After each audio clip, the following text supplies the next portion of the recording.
Como a gente já tinha comentado, a primeira parte do nosso conteúdo tem relação com a agricultura. E assim, ó, a gente vai entrar nesse mundo da agricultura, que é algo que diariamente, a todo momento, está vinculado à nossa vida. Agora mesmo a gente estava fazendo lanche, estava comendo, almoçando.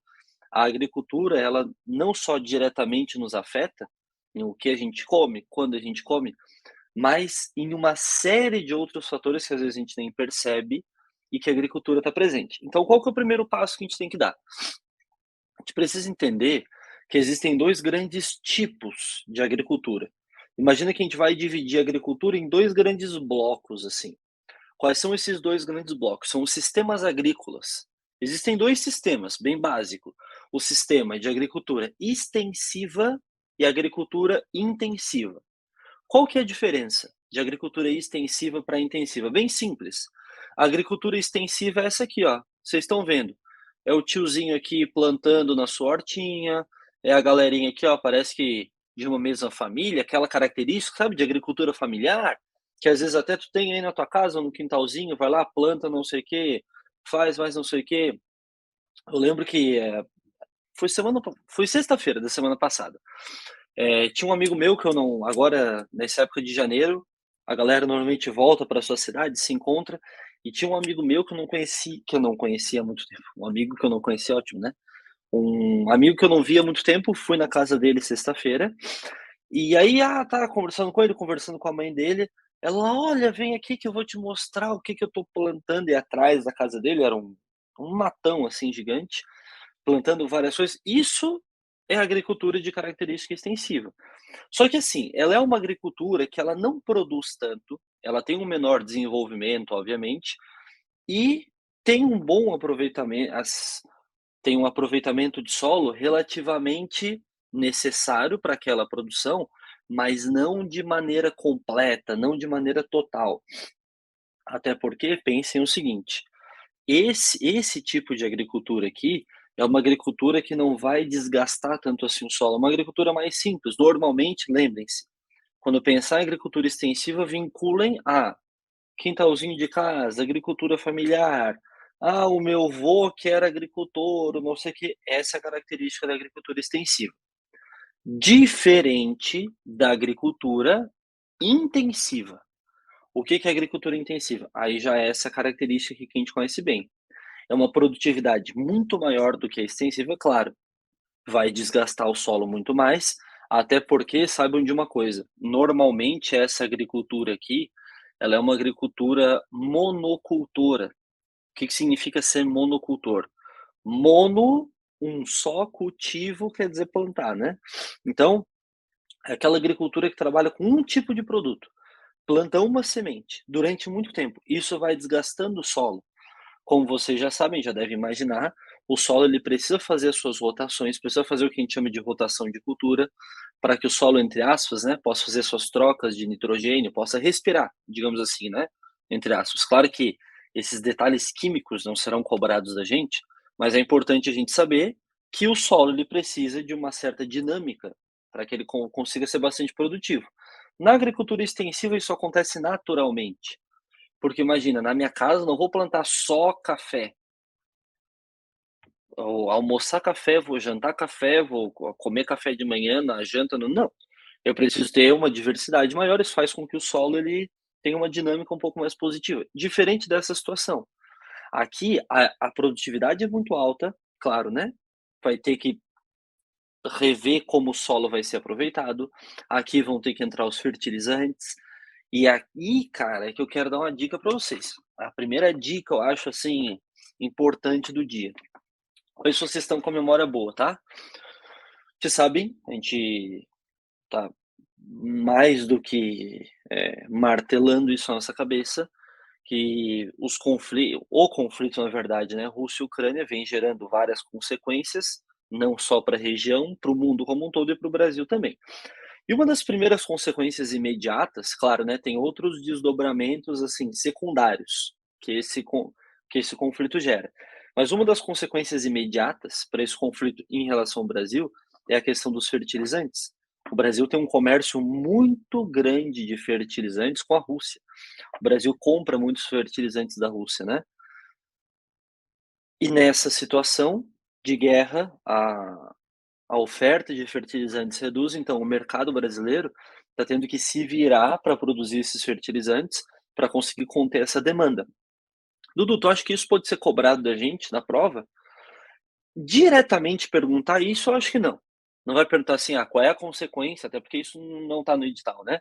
Qual é a consequência direta para o Brasil da guerra da Ucrânia? Questão dos fertilizantes. Não, desse jeito não. Agora, sabe o que que pode acontecer? Um texto introdutório citando essa situação e dizendo: "Quem sofre mais? A agricultura extensiva ou intensiva?". E aí vocês já sabem, quem precisa de fertilizante, quem precisa dessa estrutura tecnológica maior é a agricultura intensiva, que é grande parte da agricultura do nosso país, né, que alimenta não só o nosso país, como o mundo todo. Então, lembrem disso, além de uma alta produtividade, é um uso de tecnologias muito maiores. Em Santa Catarina existem empresas de implemento agrícola que vende para o mundo, para o Brasil todo, para o mundo todo. Isso aqui, saibam que, é agricultura. A gente às vezes costuma associar a agricultura a algo rudimentar, é o tiozinho lá plantando. Saibam que aqui tem altíssima tecnologia por trás. Um dos mecanismos mais tecnológicos da nossa produtividade, digamos assim, é envolvido a agricultura, pode ter certeza disso. Certo? Então já entendemos bem qual é a diferença de agricultura extensiva e intensiva e as suas consequências, né. O que que tem a ver um com o outro, quem ganha em um lado, quem perde no outro, o que ganha aqui, o que perde ali, mais ou menos isso nós já entendemos. Se tiverem dúvidas, já sabem, né. Se tiverem dúvidas, só dá um grito no chat aqui que tô de olho. Agora entendido essa diferença entre a agricultura extensiva e intensiva, o que que a gente precisa saber? Que existem tipos de agricultura extensiva e intensiva. Ao longo da história, esses tipos de agricultura foram se materializando de diferentes formas. Tanto é que o primeiro tipo é o que a gente pode chamar de sistema primitivo ou de sistema tradicional. O que que é esse sistema primitivo ou tradicional? Pensem no seguinte, cara, aqui ó, é talvez uma parte mais histórica da nossa aula. Por quê? Histórica e filosófica. Não dá uma viajada, tá? Pense no seguinte: o mundo já viveu grandes mudanças até a gente chegar onde está, né? E se eu perguntar para vocês, qual vocês acham, qual vocês chutariam que foi a maior revolução, e entenda a maior revolução não em número de pessoas, ou quantidade, ou período. Entenda maior como gerou mais mudanças para a humanidade. Maior nesse sentido. Qual foi a maior revolução da história da humanidade? Normalmente eu faço essa pergunta para os meus alunos e eles respondem: "Ah, Dudu, foi a Revolução Francesa. Não, não, não, não, não, foi a Revolução Industrial. Não, foi a Revolução não sei o quê, foi a Revolução". Gera essa discussão, assim, né, entre as evoluções que a gente costuma estudar na história. Mas podem ter certeza de uma coisa, cara, que se teve uma revolução que mudou muito, mas assim, radicalmente, exatamente essa, Raquel. Perfeito. A Raquel foi a primeira a acertar aqui, ó. É a revolução agrícola, sem dúvida nenhuma. E o que que significa essa revolução agrícola aí que a Raquel acabou de dizer? Revolução agrícola nada mais é do que o momento em que, primeiro, nós deixamos de ser nômades, ou seja, de transitar de um lado para o outro em busca de alimentos, de caça, de coleta de alimentos, para nos tornarmos sedentários. Essa é a primeira grande mudança. Até porque pensa bem, se antes comer, se alimentar era uma questão de sorte, de habilidade, agora não. Agora acabou virando uma questão de método, de técnica. Eu sei como fazer, eu como a hora que eu quero, claro, né? Tem agentes naturais, agentes externos, mas que o ser humano mais ou menos consegue dominar, consegue se sobrepor sobre a natureza, e o resultado é esse. O resultado é essa primeira agricultura que nós tivemos, que durou por muito tempo. A agricultura primitiva, não pense que é aquela só lá do período neolítico, não. Começa lá no período neolítico, na nossa pré-história, e ela atravessa vários e vários séculos, vários anos, e chega até a Idade Média, chega até começo da Idade Moderna, mais ou menos, porque a agricultura, ela era tratada, assim, como um sistema produtivo, mas ainda bastante rudimentar, com ferramentas criadas pelo próprio homem, onde a força motriz ou era o ser humano ou era o animal, às vezes um arado puxado por um boi, por exemplo, isso é agricultura tradicional. É aquela onde o ser humano é muito presente. Porém, essa agricultura tradicional aqui, ela ainda existe? Existe, sem sombra de dúvidas. Dá para considerar uma agricultura extensiva ou intensiva? Extensiva, né? Só que assim, dificilmente a gente vai encontrar esse tipo de agricultura. A gente até encontra, né? A agricultura familiar, agricultura de subsistência, talvez até muitos de nós até participamos, já participamos de algum momento ou ainda participamos de algum processo agrícola como esse. Familiar, numa horta, alguma coisa assim, ainda existe. Só que ao longo da história, formas agrícolas foram se modificando. Mais tarde, a gente acabou conhecendo esse sistema aqui, cara, que isso é muito cobrado, que é o sistema de plantation. O que que significa esse nome, em inglês aí, plantation? Sistema de plantação, né, seria mais ou menos essa a tradução. Mas sempre vai ser cobrado como plantation. E aí, cara, isso aqui vocês não podem esquecer. Esquece o teu nome, esquece de onde tu veio, esquece a Raquel, não vai mais lembrar que é a Raquel. Agora, não esquece as 4 bases para ser sistema de plantation. Existem 4 condições necessárias para quando tu olhar para um sistema agrícola, tu poder dizer se ele é plantation ou não. Então, o que que pode acontecer na prova? Ter a descrição de um sistema agrícola, vocês vão ter que delimitar se aquilo ali é sistema de plantation ou não é, né? Para saber se é plantation é muito simples. São 4 condições. Condição número um, monocultura, ou seja, só planta uma coisa.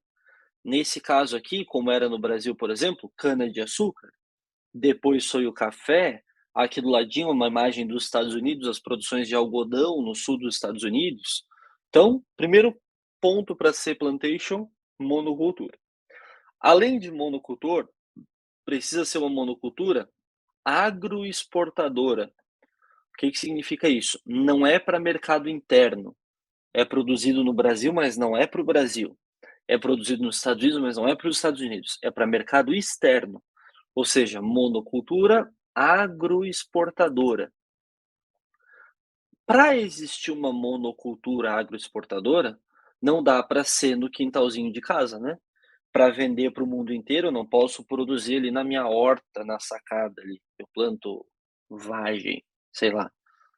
Tem que ser terra gigante, cara.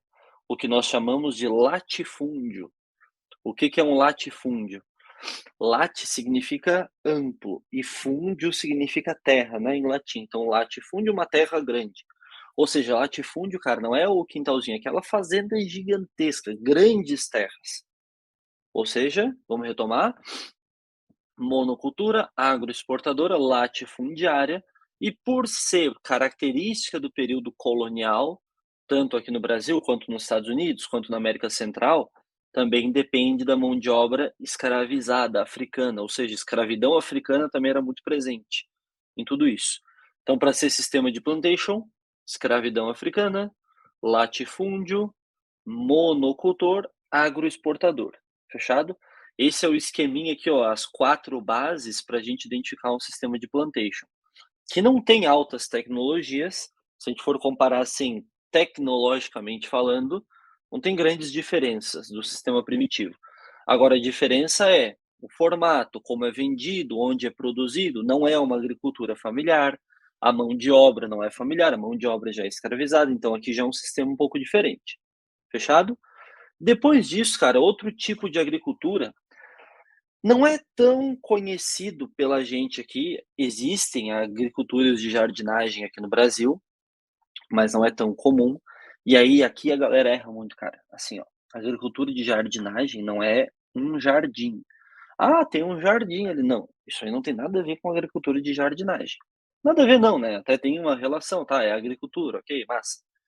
Só que assim, a agricultura de jardinagem é uma forma de produzir muito característica da Ásia, pelo seguinte motivo: é bem característico dessas regiões ter um relevo muito acidentado. ou seja, muitas montanhas, e isso acaba prejudicando demais a agricultura, né. Quando a gente pensa em agricultura, ó a pergunta do Ronaldo, boa pergunta interessante. Ronaldo perguntou: "Plantation é intensivo ou é extensivo?". Ronaldo, vamos pensar no seguinte, o sistema de plantation, ele tem uma alta produtividade, de fato tem, porém não usa grandes tecnologias, fechado? Então, toma cuidado com isso. O sistema de plantation, para nossa visão atual do que é agricultura intensiva, o que é uma produção intensiva, não tem tantas tecnologias quanto a gente pensa. Então, é claro, não é aquele clássico, aquela produção familiar, porém pela falta de tecnologia não se encaixa dentro disso, fechado? Então, o sistema de plantation, ele tem sim uma produtividade alta, porém ele não tem uso de amplas tecnologias, como é característico desse tipo de agricultura, fechado? E aí, cara, continuando a nossa caminhada pelos modelos agrícolas, pense no seguinte: nessas regiões asiáticas, pelo relevo bastante acidentado, tem que se dar um jeito de conseguir produzir. E o jeito de conseguir produzir é criando locais planos onde é acidentado. Qual que é o jeito de criar locais planos onde é acidentado? Fazendo isso aqui que a gente chama, ó, de curvas de nível. O que seria uma curva de nível? É mais ou menos isso, ó. Pega um lugar onde há relevo e vai fatiando o solo para que crie várias partes planas nesse relevo. Com essas várias partes planas no relevo, é que a gente consegue produzir. Normalmente aqui existe o emprego de uma mão de obra bastante barata nas regiões asiáticas, há muita, mas muita produção de arroz. Saiba que, claro, né, assim como no Brasil, nós nos alimentamos bastante de arroz, os asiáticos, japoneses, quem já comeu comida japonesa, sushi, por exemplo, tem bastante arroz, né. O arroz é um pouco diferente do daqui, mas é uma das grandes bases da alimentação dos asiáticos. E eles têm há anos já, há séculos, uma alta tecnologia de cuidado com esses grãos. Então, se alguma questão associar a produção de arroz, de grãos, a essa agricultura de jardinagem asiática, podem fazer essa associação na cabeça de vocês. Fechado? E aí, ó, pergunta fazendo uma analogia à pergunta do Ronaldo. A agricultura de jardinagem, ela pode se caracterizar como agricultura intensiva ou extensiva? O que vocês acham? A agricultura de jardinagem, mesmo problema do plantation, pode até produzir bastante, pode até ter muita produção, só que não tem esse uso de tecnologia, característico dos dias atuais, né. Percebam que, ó, são pessoas muita gente, de fato é muita gente, a densidade demográfica asiática é bem alta, no entanto não tem esse uso característico de tecnologia. Isso aí, Ronaldo, perfeito. Problema parecido com o sistema de plantation.